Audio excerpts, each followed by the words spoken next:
asxaabey hal bil aa guriga joogaya maadaama hal bil iyo bari aa fasax soo qaatay aa guriga joogayo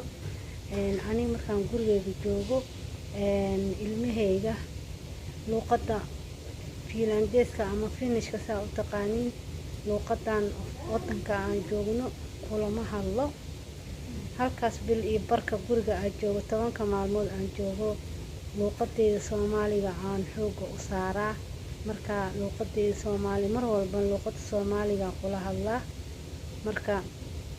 maadaama luqada Soomaaliga aan kula hadlayo halkaas bil aan la joogo shaqadina aniga aan aadeynin marka saas daraadeed kiriyaastaha waxa ka soo qaataa buugaagta akhrisada ayagina luqad kulama hadlayo Soomaali bas kula hadlaya anigana luqadiisana iiga sii dhumin buugaagtii aan akhrisanaya saasa buugaagta ku soo qaatay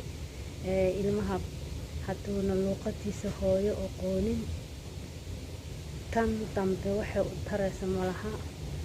labadoodaba haduuna aqoonin faa'iido malaha qofka markuu wax baro og yahay waxa waa luqadiisa hooyo markuu yaqaan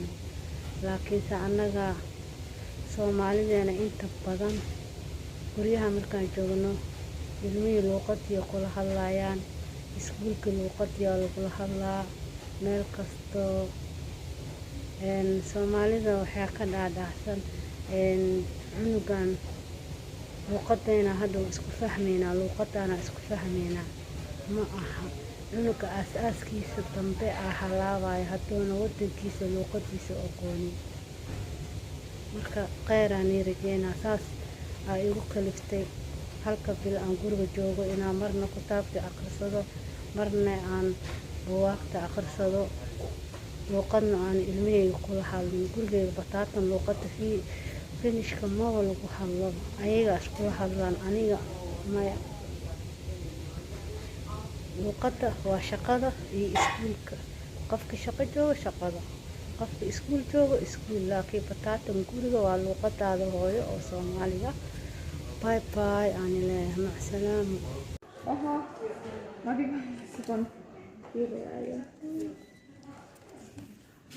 hello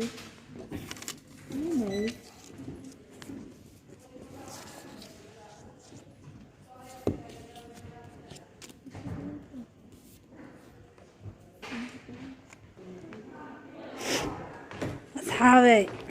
soo dhameystay waan soo qaatay markii maalmaha fasaxa waxaa jeclahay inaan buugaagta aqriyo guriga aan joogo quraan iska akhrisado buugaagta wadanka luqada wadanka aan sii xoojiyo marka saasa jeclahay maanta waxa waaye shaqo ma lahayn sababta ay tahay fasaxan soo galay dee waa kaas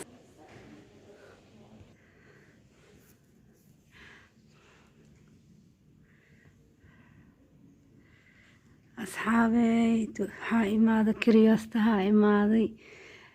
waa kan buugaana soo doontay marka waa kaas